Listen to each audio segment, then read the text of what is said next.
Si tu me suis depuis un certain temps, tu as déjà dû plusieurs fois m'entendre parler et évoquer le concept d'indice boursier et je voulais dans cette vidéo vraiment dédier une vidéo complète sur les indices boursiers parce que malgré le fait que j'ai déjà évoqué à plusieurs reprises ce concept-là, c'est vrai que je n'avais pas encore eu l'occasion de te faire une explication simple, précise, concise, de t'expliquer aussi comment ça fonctionne, comment ça marche et de te donner des exemples concrets des principaux indices boursiers aujourd'hui.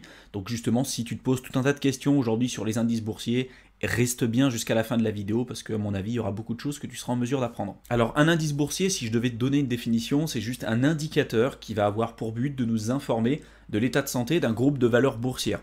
En général, ça va nous permettre aussi de déterminer certaines tendances de fond. Ça peut être une tendance haussière, ça peut être une tendance baissière ou une tendance neutre si jamais on est plutôt sur une période de latéralisation. Mais en général, un indice boursier, c'est plutôt comme si tu prenais une photo à l'instant T d'un groupe d'actifs en particulier.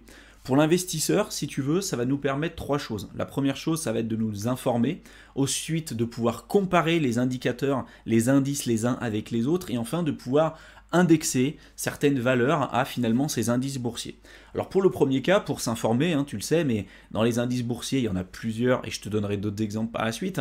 Pour le cas du S&P 500, je te l'ai évoqué un petit peu plus tôt, ça correspond aux 500 plus grandes entreprises américaines. En tout cas, c'est un indice qui représente les performances des 500 plus grandes entreprises américaines. Donc en tant qu'investisseur, déjà, ça nous permet de pouvoir se rendre compte de ce qu'il y a dans cet indice-là, les 500 plus grandes entreprises américaines, de regarder son historique, de regarder ses performances, de regarder la volatilité et de voir finalement quel type de portefeuille on pourrait être amené à créer pour répondre à nos exigences en termes de risque, en termes de volatilité et en termes de performance. Pour comparer le deuxième aspect qui correspond, si tu veux, aux indices boursiers, à quoi ça sert, c'est finalement, au-delà de s'informer, ça va être de comparer les indices entre eux. Par exemple, on va être capable de comparer les performances du S&P 500 sur les 10, 15, 20 dernières années aux performances du CAC 40, par exemple, avec la volatilité. On peut voir comment sont constitués ces deux indicateurs-là, en tout cas ces deux indices boursiers. Donc on peut comparer derrière les performances, l'historique, la volatilité, la composition de ces différents indices les uns avec les autres pour parvenir par la suite, encore une fois, à créer un portefeuille qui va répondre à nos exigences. Une troisième fonctionnalité, si tu veux, des indices boursiers, à quoi servent les indices boursiers? Je t'en ai évoqué deux. Il y a le fait de s'informer, de pouvoir comparer les indices entre eux, et enfin on a aussi l'indexation. Alors l'indexation, ça va plutôt se traduire par l'ajustement d'une valeur sur un indice ou sur un taux de référence. Et en général, il y a tout un tas de produits dérivés qui peuvent être indexés sur des indices, comme le cas par exemple des options, des warrants ou des futurs. Tout ça, c'est des produits dérivés qui peuvent justement être indexés sur certains indices de référence, dont certains que je t'évoquerai un petit peu plus tard dans cette vidéo. Ce qu'il faut que tu retiennes, c'est que tu ne peux pas aujourd'hui en tant qu'investisseur investir directement, si tu veux, dans les indices. Par contre, il existe des instruments financiers, comme par exemple les trackers ou les ETF, qui te permettent de pouvoir répliquer les performances de certains de ces indices boursiers. Alors les ETF, tu le sais, ça veut simplement dire Exchange Traded Fund, c'est, comme je te l'ai dit un petit peu plus tôt, un instrument financier qui va te permettre de répliquer les performances de certains indices. Il existe tout un tas d'ETF différents, il y a tout un tas de classes d'actifs différents. J'ai fait des dizaines et des dizaines de vidéos sur cette chaîne que tu pourras retrouver dans la playlist bourse pour t'expliquer justement ce que sont les ETF, à quoi ça sert, comment tu seras en mesure de les sélectionner, les utiliser. J'ai donné aussi tout un tas d'exemples de portefeuilles, par exemple pour le compte titre, le PEA, etc. Donc n'hésite pas à jeter un coup d'œil dans la playlist bourse, tu as vraiment pas mal d'informations à ce sujet. Mais en tout cas, ce qu'il faut que tu retiennes, c'est qu'il y a quand même d'énormes avantages à utiliser les ETF aujourd'hui.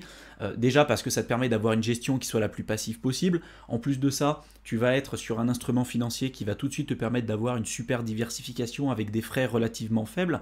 Et pourquoi aujourd'hui il y a autant de personnes qui s'orientent vers les ETF plutôt que de faire de la gestion active, donc c'est-à-dire de sélectionner par exemple individuellement les entreprises pour déterminer les entreprises qui vont essayer de surperformer le marché, parce qu'il y a tout un tas d'études aujourd'hui qui le montrent, plus de 95% des investisseurs institutionnels ou en tout cas des professionnels de la finance ou des gestionnaires de fonds ne sont pas capables sur une période relativement longue de pouvoir battre le marché. C'est le cas par exemple de l'étude Spiva, tu pourras y jeter un coup d'œil d'œil sur Internet.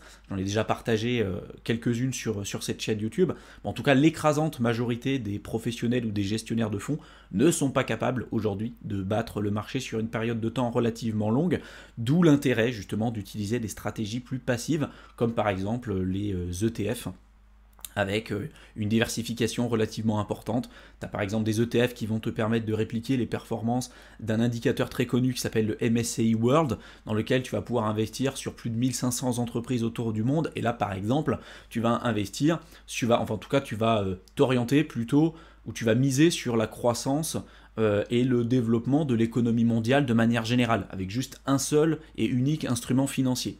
Bien évidemment, ce n'est pas suffisant, c'est pas la panacée, c'est pas là où tu auras les meilleurs résultats. D'ailleurs, souvent, quand tu investis sur un ETF MSCI World, c'est plutôt intéressant aussi d'avoir une partie de tes ETF, en tout cas de ton allocation de portefeuille, sur les pays émergents, parce que dans le MSCI World, tu n'investis pas, donc tu seras présent sur l'Europe, tu seras présent aussi aux États-Unis, etc. Mais tu ne vas pas avoir dans ton portefeuille les pays émergents, donc tu vois, d'avoir un portefeuille à 80% sur le MSCI World et 20% sur les pays émergents, ça peut être une stratégie intéressante.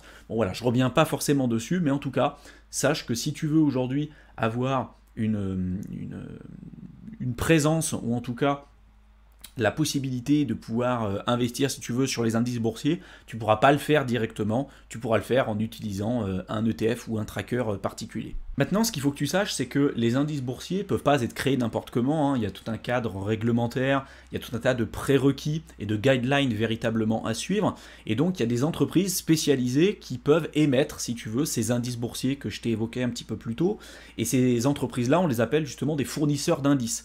Donc je t'en ai déjà évoqué un parmi toutes celles qui existent aujourd'hui, je ne vais pas t'en évoquer 50, mais il y en avait une que je t'ai évoquée un petit peu plus tôt qui s'appelle MSCI, qui a émis un indice très connu qui s'appelle le MSCI World.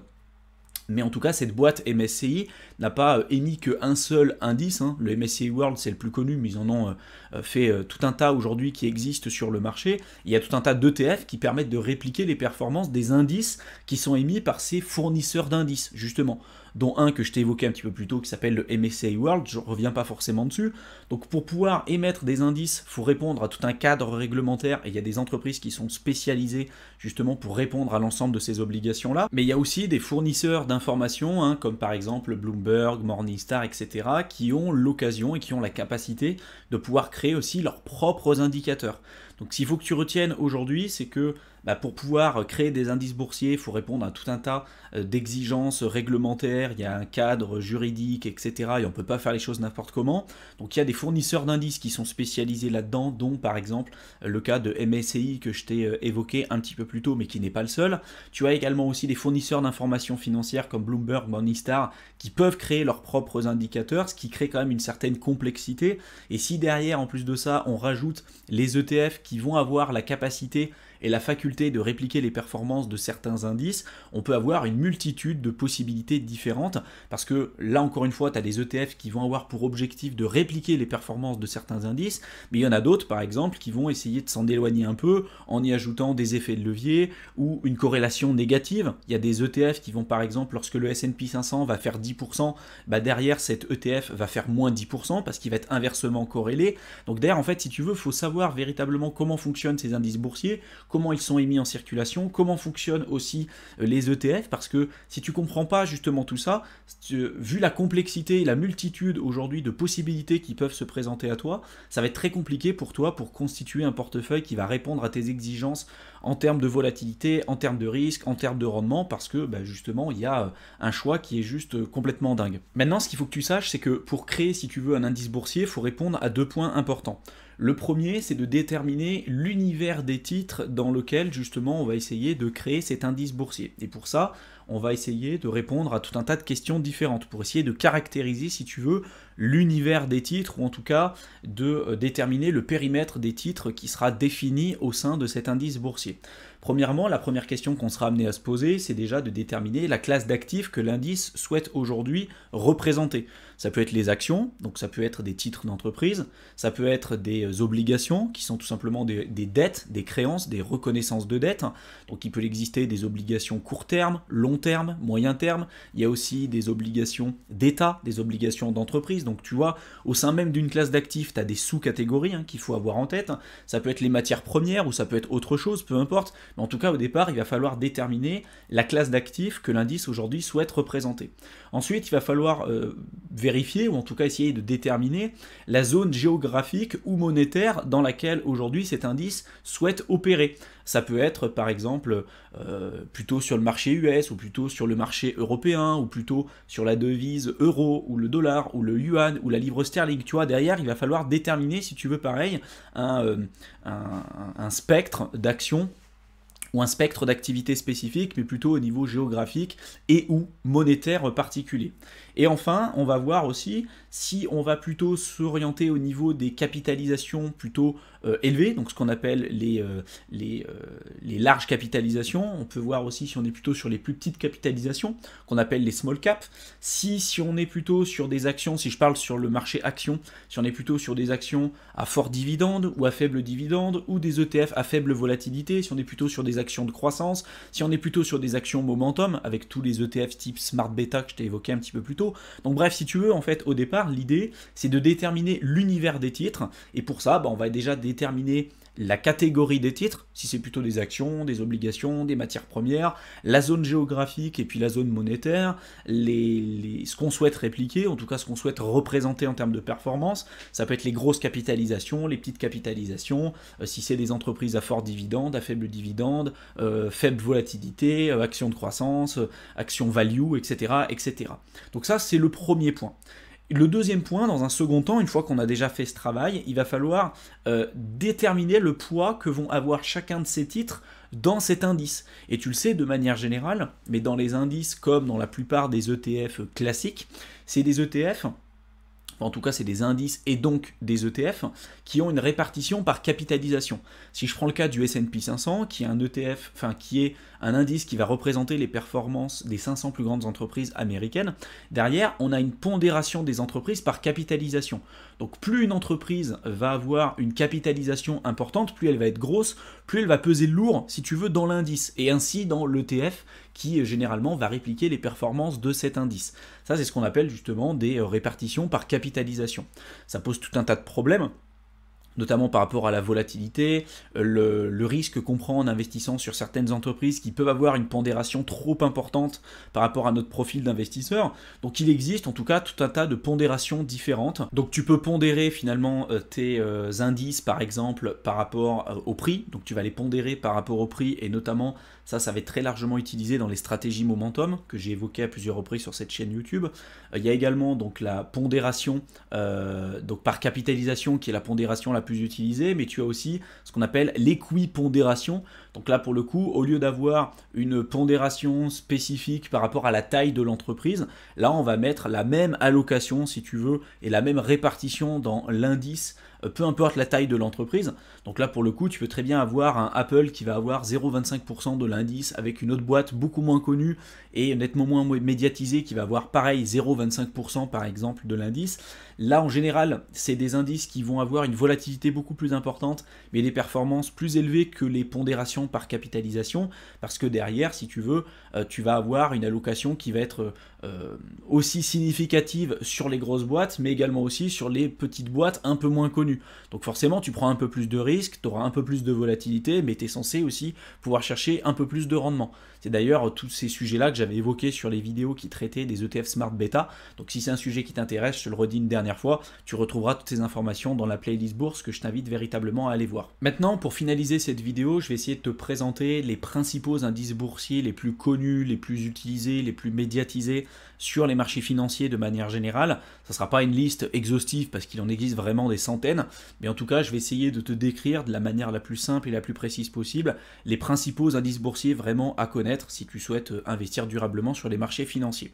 Donc le premier, c'est par exemple le Dow Jones. Donc le Dow Jones, tu le sais, il est composé des 30 valeurs principales du New York Stock Exchange. C'est l'indice le plus symbolique de la bourse de New York et majoritairement composé plutôt du secteur industriel. On va avoir également aussi le Nasdaq. Donc là, le Nasdaq, c'est un indice qui va être représentatif des valeurs technologiques américaines. Donc derrière, on va retrouver des boîtes qui travaillent dans le secteur d'Internet, de l'informatique, des biotechnologies, etc. Ce qu'il faut savoir, c'est que sur le Dow Jones, donc on était plutôt sur 30 valeurs qui composaient justement cet indice, alors que pour le Nasdaq, il y a plusieurs milliers de valeurs qui sont regroupées pour la constitution justement de cet indice. Ensuite, tu vas avoir le DAX. Donc là, le DAX, il va représenter 40 des entreprises allemandes les plus grandes et les plus liquides cotées à la bourse de Francfort, la principale place financière allemande. Tu vas pouvoir retrouver aussi le Nikkei, qui est l'indice principal de Tokyo, qui lui, pour le coup, va être calculé à partir de 225 valeurs les plus échangées au Japon. Tu vas avoir le FTSE 100, qui est un indice de référence plutôt du marché londonien. Là, il va être composé des 100 premières capitalisations anglaises. On va voir le S&P 500 que je t'ai évoqué un petit peu plus tôt dans cette vidéo, qui est l'indice qui représente les performances des 500 plus grandes entreprises américaines. On a également aussi le CAC 40, qui est un panier qui est composé des 40 valeurs des sociétés françaises, qui là pour le coup sont choisies parmi les 100 sociétés françaises dont le volume d'échange de titres sont les plus importants. Chaque société a un poids qui va être déterminé par rapport à sa capitalisation sur Euronext, qui est la place dans laquelle justement on va avoir une prédominance du CAC 40. Donc ce qu'il faut vraiment que tu comprennes ici, c'est qu'il existe vraiment tout un tas d'indicateurs et tout un tas d'indices boursiers différentes. Ça sera impossible pour moi de tous te les présenter dans cette vidéo, mais sache derrière justement comment ça fonctionne, comment ça marche, comment tu peux être en mesure de les utiliser et investir dessus via l'utilisation par exemple d'ETF. Si maintenant tu veux en savoir plus sur l'investissement en bourse de manière générale, je t'ai créé un programme de formation offert de plusieurs heures que tu peux rejoindre simplement en cliquant dans le lien que je t'aurai mis dans la description de la vidéo. Tu cliques dessus, tu rentres en adresse mail et tu verras, je t'enverrai le contenu directement dans ta boîte de réception. Je te souhaite une excellente fin de soirée et je te retrouve dans une prochaine vidéo. À bientôt.